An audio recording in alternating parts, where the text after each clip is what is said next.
नमस्कार दोस्तों, आज मैं आया हूँ बीएचयू के केएन उड़प्पा ऑडिटोरियम में, जहाँ पे आज आपको पता होगा 12 फरवरी का दिन है। सबसे पावन अवसर है दोस्तों, रविदास जयंती आज है और उसी के उपलक्ष्य में दोस्तों मैं यहाँ पे आया हूँ। और बीएचयू का छात्र होने के वजह से दोस्तों यह मेरी जिम्मेदारी बनती है कि ये सारी चीज़ें दिखाई जाए कि बीएचयू जैसे विश्वविद्यालय में ऐसे भव्य कार्यक्रम हो रहे हैं। बने रहे वीडियो के अंत तक में, आपको सारी चीज़ें देखने को मिलेंगी। अंदर भी ऑडिटोरियम में भी दिखाएंगे, जो झारखंड से मुख्य अतिथि चलकर आए हैं वो भी मैं आपको दिखाने वाला हूँ। और सारे नज़ारे तो मैं आपको बीएचयू सारी चीज़ें दिखाऊंगा। और शाम को झांकी भी निकलने वाला है हम लोग का बीएचयू बहुजन का दोस्तों, जो हमारी समिति है। तो बने रहे वीडियो के अंत तक में। धन्यवाद।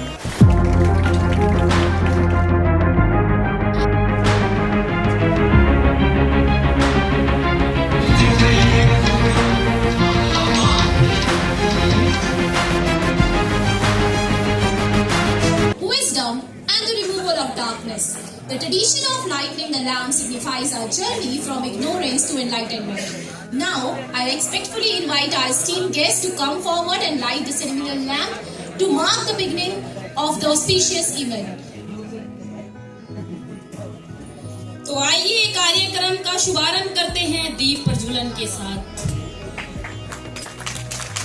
दीप की यह लो प्रतीक है ज्ञान, शांति और सत्य का।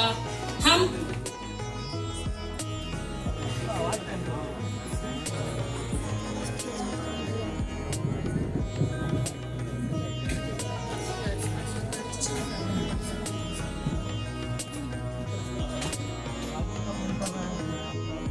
दीप प्रज्वलन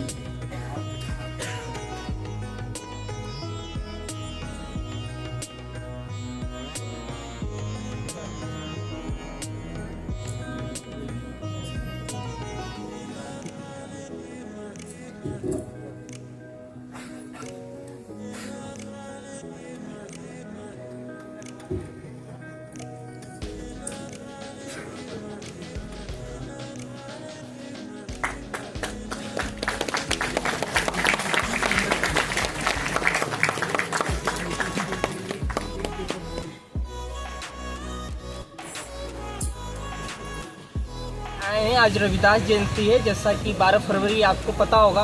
तो सर, आपसे मैं जानना चाह रहा था रविदास जी के बारे में विचार आपका क्या है सर? देखिए, श्रेष्ठ गुरु रविदास जी एक ऐसे व्यक्तित्व थे जिनकी प्रज्ञा पूरी तरह से विकसित थी, जो 10 पारमिताओं का पालन करते थे और जिन्होंने इस देश में साम्राज्यवाद और डेमोक्रेटिक सिस्टम इस्टेब्लिश किया। वो भक्ति के माध्यम से किया और अपने ज्ञान के माध्यम से, प्रज्ञा के माध्यम से। तो मैं ये कह सकता हूँ कि गुरु रविदास जी ने अपनी प्रज्ञा और भक्ति के माध्यम में, भक्ति के कालखंड में दुनिया में साम्राज्यवाद स्थापित किया, मानवतावाद स्थापित किया, बराबर का सिद्धांत स्थापित किया, भाईचारे का सिद्धांत स्थापित किया। और लास्ट संदेश आप अभी आपके युवा लोगों को क्या देना चाहेंगे आप लास्ट संदेश आगे बढ़ने के लिए? आगे बढ़ने के लिए तो मैं कहूँगा कि एक सोशल एथिक्स है, उसका पालन करें, नियमों का पालन करें और उसके साथ साथ माइंडफुलनेस और कंसंट्रेशन डेवलप करें। जब कंसंट्रेशन डेवलप करेंगे तो पढ़ाई में मन लगेगा और पढ़ाई में मन लगेगा और एक बार जब नॉलेज आ जाएगा, जब ज्ञान हो जाएगा, तो आप इस ऊपर वसुंधरा पर राज्य कर सकते हैं। सर हमारे बीच उपस्थित हैं, जिनके इस कार्यक्रम में होने से हम अत्यंत गर्व का अनुभव कर रहे हैं। और सर ने अपने जीवन में बहुत सी उपलब्धियां प्राप्त की हैं, जो हम सभी के लिए अत्यंत प्रेरणा का स्रोत रहेंगी।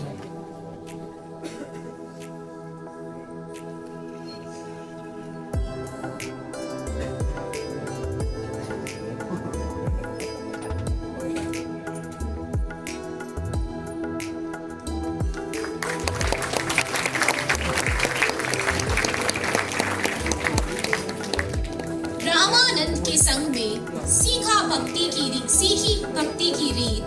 कहे रविदास सुनो भाई, हरि भजन है सबसे प्रीत। अर्थात संत रविदास जी का मानना था कि सच्ची भक्ति प्रेम और समर्पण से की जाती है, किसी जाति या पंथ से नहीं।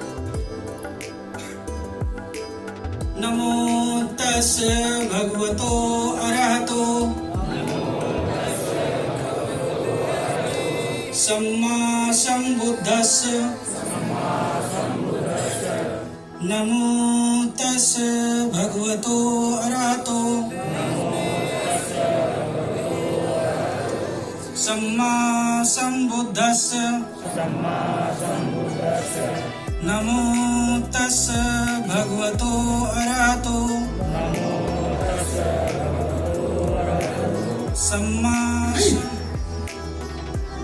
तो ये एक बड़ी विचित्र बात है कि देखिए, ये सबसे महत्वपूर्ण बात है कि हमारे संतों का मिजाज ही कैसा। देखिए कबीर साहब ने और हमारे गुरु रविदास ने कहा है कि हत्तर सौ काम कर, और हमारे हाथों को काम नहीं दिया जा रहा है, भोजन का पेट सुनाया जा रहा है, मुफ्त का भोजन दिया जा रहा है। हम कहते भैया मुफ्त को नहीं है, हम ना हमारे पुरख है, मुफ्त के खाने की आदत हमें मत डालो, हम नहीं हैं। और सचमुच में जब से मुफ्त के खाने की कुछ लोगों को आदत पड़ी है, सारा समीकरण बिगड़ गया, सब बेकार हो रहा है। 80 करोड़ लोग एक और काजल महाशक्ति बनने जा रहे हैं, और 80 करोड़ को जो दे रहे हो, ये क्या है? एक पूरे इतने बड़े देश को माने एक तरह से आपने क्या बना रखा, रोजी रोटी ही नहीं दे पा रहा। जहां कबीर साहब और हमारे गुरु रविदास जी कह रहे हैं कि हाथों को काम दो, और स्वराज वही है जिसमें अन्न मिले। भाई गुरु रविदास ने क्यों कहा कि सच्चा स्वराज क्या है? अन्न। क्योंकि सबसे बड़ी समस्या क्या थी हमारे लिए? धर्म शास्त्रों में ना was kind enough to give me this opportunity, who related very well Baba Saheb's thoughts with Guru Ravidas ji.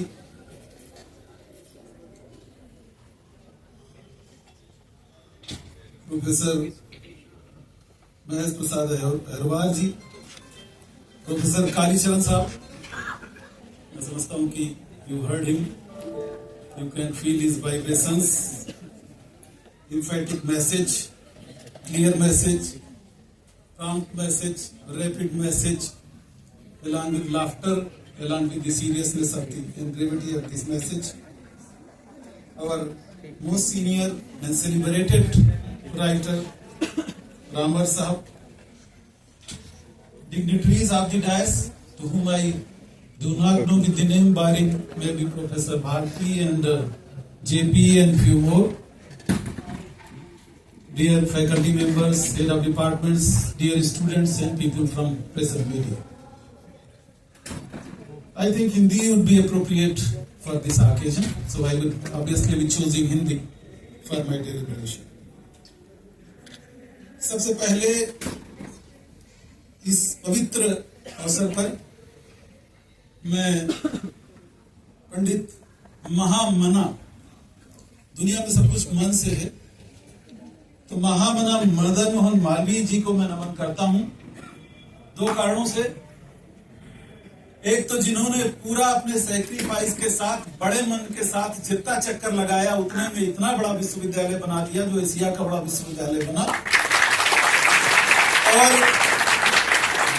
जहां कभी कुछ लोगों को पढ़ने का अधिकार नहीं था, वहां प्रोफेसर कालीचरण का भाषण हो रहा है, इसके लिए भी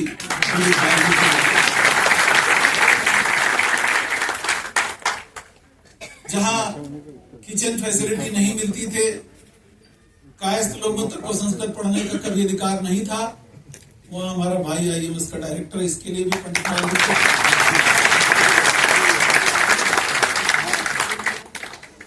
और पंडित मालवीय जी को मैं बहुत ज्यादा सम्मान इसलिए करता हूं कि भयंकर जातिवाद के समय लाहौर में एक बार जब बाबा साहब को कुछ लोगों ने इंसल्ट करने की कोशिश की, तो पंडित मालवीय खड़े हुए। मैं चूक नहीं सकता ये बात यहाँ उद्धृत करने के लिए। पंडित मालवीय खड़े हो गए और उन्होंने कहा कि डॉक्टर अंबेडकर सरस्वती पुत्र हैं, अगर इनका किसी ने अपमान किया तो खैर नहीं हो सकता। ऐसे पंडित मालवीय को आज इस सभागार में मैं नमन करता हूं। इसके बाद विषय पर आता हूं। आज जगत गुरु, गुरु श्रेष्ठ, संत नहीं, संत बहुत हो इस धरती पर। गुरु श्रेष्ठ, जगत गुरु और सम्यक संबोधि, इस शब्द से मैं एड्रेस करता हूं, इसका मतलब मैं आपको बाद में समझाऊंगा। संवेग संबोधि गुरु रविदास जी को सहृदय पूरे न्यूरॉन्स के साथ, पूरे थॉट्स के साथ, पूरे विचारों के साथ, पूरी भावनाओं के साथ। और आप सभी को साधुवाद कि आप या तो गुरु रविदास के खानदान से हैं, और अगर खानदान से नहीं है तो कम से कम उस धरती पर पैदा हुए हैं जहां गुरु रविदास जी ने जन्म लिया और जहां समानता, ब्रदरहुड और भाईचारा और सबके कल्याण का मैसेज दिया। छोटी बात नहीं। जब जन्म हुआ गुरु साहब का तो देश की परिस्थितियां समझिए। देश खंड खंड था। हमारे आजादी के पहले आप सभी को पता होगा 562 रियासतें थी इस देश में, और गुरु रविदास जी का जब जन्म हुआ तो तमाम तरह के राज्य थे। उसमें से हम जानते हैं दिल्ली सल्तनत थी, वेस्ट बंगाल की अलग सल्तनत थी, मारवाड़ की अलग राज्य था, गुजरात की तरफ का कोई अलग राजा था, और कुरीतियां इतनी ज्यादा थी, अस्पृश्यता इस स्तर पर थी कि एक आदमी, जो बायोलॉजी वाले हैं ध्यान देंगे, जो मैमल क्लासिफिकेशन में तो आता है, मैमेलियन है, मैमल में और भी आते हैं, गाय आती है, जिसको माता भी बोलते हैं, बैल को बात नहीं बोल पाए तो कुछ कारण रहा होगा, मैं इतना दिमाग नहीं है, मैं पुअर साइंटिस्ट हूं, बहुत सारी चीजें को रिलेट नहीं कर पाता हूं। भैंस ज्यादा गाढ़ा दूध देती है, उसमें खोया भी ज्यादा पड़ता है, और वो दूध भी गाढ़ा होता है, उसमें प्रोटीन और केसीन भी ज्यादा होता है, उसको मौसी भी हम नहीं कह पाए, कोई कारण रहा होगा।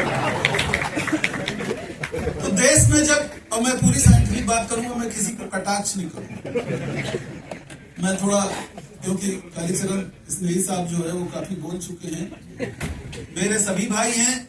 इस देश में किसी भी जाति, किसी भी धर्म, किसी भी सेक्ट, किसी भी मजहब, किसी भी विचारधारा, किसी भी पर्टिकुलर पंथ को मानने वाला जो भी भाई जो इस देश की व्यवस्था में, कानून में, संविधान में विश्वास रखता है, वो मेरा अजीज है, मेरा मित्र है, मेरा भाई है, मेरा दोस्त है। इसलिए मैं उस समय की बात करूंगा कि उसी समय अशिक्षा थी, भूखमरी थी, देश 2500 साल से गुलाम था, 2500 नहीं तो 2000, मैं इतिहास कम जानता हूं, नहीं साहब करेक्ट कर देंगे मुझको। 712 में मोहम्मद बिन कासिम आया था, उसके बाद हम गुलाम बने रहे लगातार। पहले तो प्रतापी चंद्रगुप्त मौर्य ने इस देश को आजाद करवाया था और सिंह की तरह यहां राज्य किया। वो ग्लोरियस पीरियड इस धरती का था।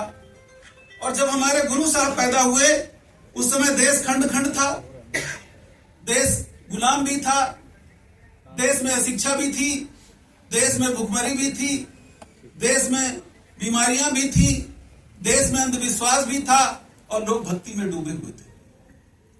और उसी व्यवस्था में एक ऐसा प्राणी जो बायोलॉजिकल क्लासिफिकेशन में तो मैमल था, वो आदमी की तरह उसमें ट्रंक था, आदमी की तरह उसमें 2 हाथ थे, आदमी की तरह 2 पैर थे, लेकिन उसको छूने से लोग डरते थे, क्योंकि छूने से करप्ट हो जाते, उसको छू लेने से या उसकी छाया से भी पॉल्यूट हो जाते।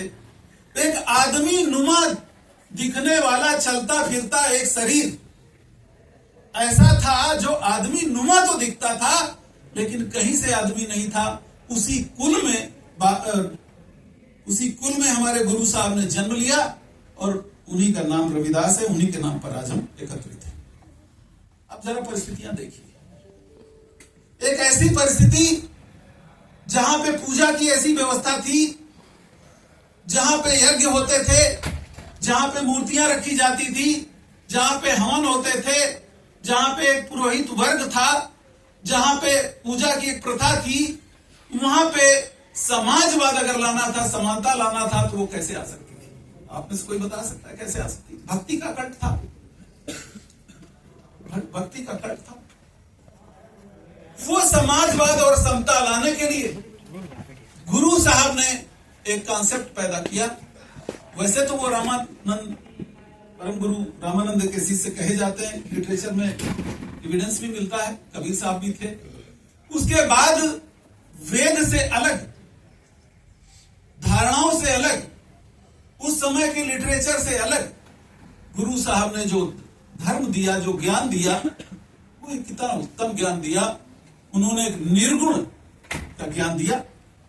संस्कृति के माध्यम से सामाजिक एकता लाने की कोशिश बाबा साहब और गुरु रविदास जी में थोड़ा सा कंपैरिजन करिए। बाबा साहब ने दूसरी तरह समानता की, कैसे की? उन्होंने एनिहिलेशन ऑफ कास्ट कर दिया। और एनिहिलेशन ऑफ कास्ट में किसी को कटाक्ष करने के लिए नहीं कर रहा। ये आरएसएस की 5 जन में उसका सारांश लिखा है, मैं वही कोट करने जा रहा हूं। बाबा साहब ने कहा कि हिंदू धर्म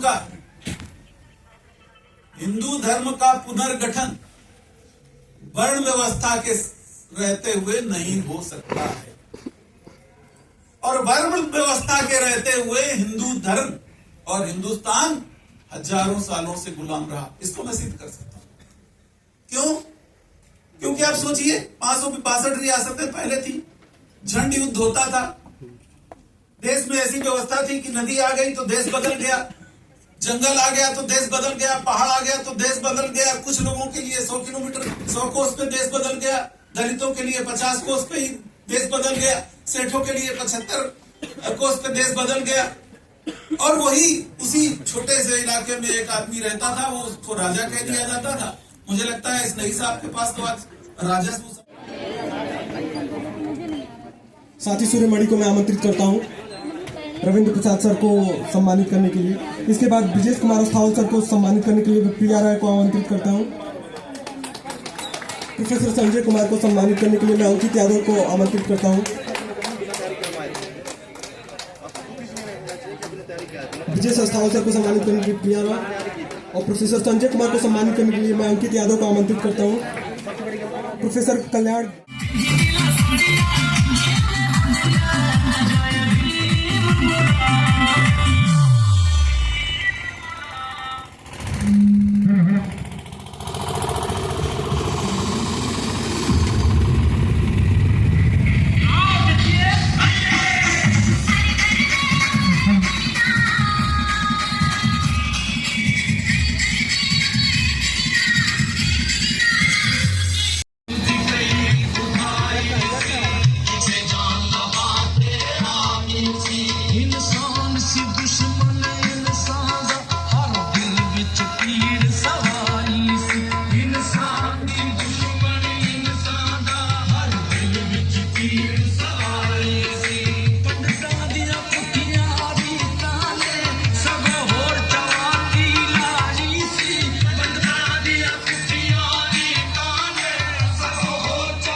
स्वागत किया जाए सर का। डायरेक्टर सर का जोरदार तालियों के साथ स्वागत किया जाए। डायरेक्टर सर जो अभी वर्तमान में बीएचयूबीसी पद का भी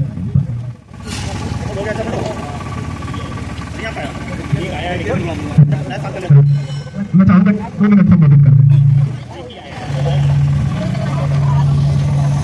आप लोगों को धन्यवाद कि आपने और आपकी जो ऊंचा नहीं है, कोई नीचा नहीं है, सभी लोग मतलब बराबर हैं। और इस भाव से, सब भाव से जिन लोग सभी लोग चलेंगे तो समाज का उत्थान होगा, यही मेरी विश्वास है। और मैं चाहूँगा कि 52 दिन के दिन हम सभी लोग ये प्रयास करें कि इनके जो विचार हैं उनको आत्म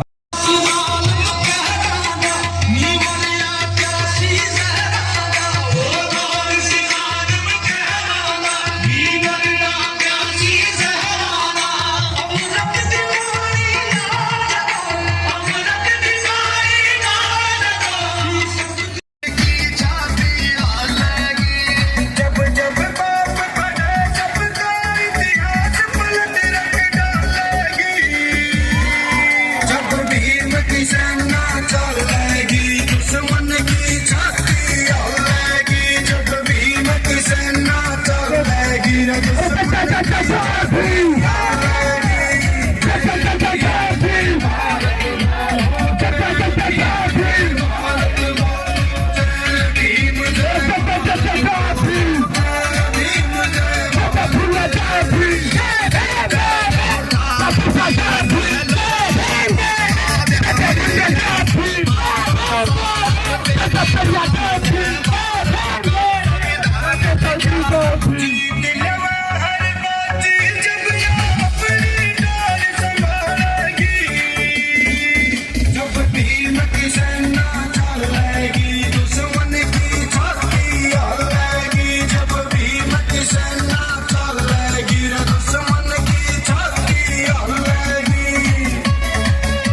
न चलेगा बाबा भीम के बिना, वैसे भारत न चलेगा बाबा भीम के बिना, वैसे भारत न चलेगा बाबा भीम के बिना। जो बदला ना जा सके उसे एहसान कहते हैं, जो सबको बदल दे उसे इंसान कहते हैं। किताबें तो बहुत लोगों ने लिखा, अरे जिसे बाबा साहब ने लिखा उसे भारत का संविधान कहते हैं।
समंदर बना दिया, अधिकार दिलाया है, मुकद्दर बना दिया।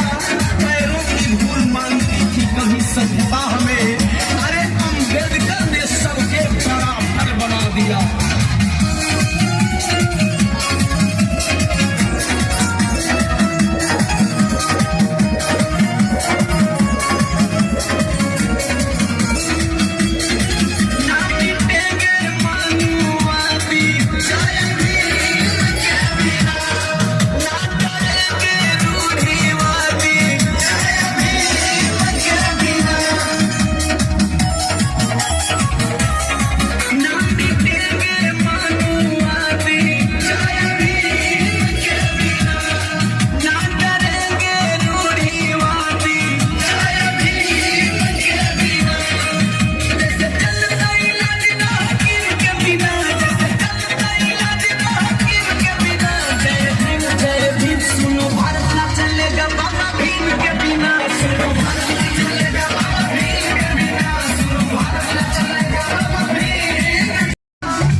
अभी आप देख रहे हैं कि डायरेक्टर संजय सर जो BHUDC का पद संभाल रहे हैं इस समय, तो उन्होंने सीता काटने के बाद सर शिरोमणि गुरुदास जी को माल्यार्पण किया। इसके पश्चात मैं सर से निवेदन करूंगा कि सर 2 मिनट अपनी बात को रखें और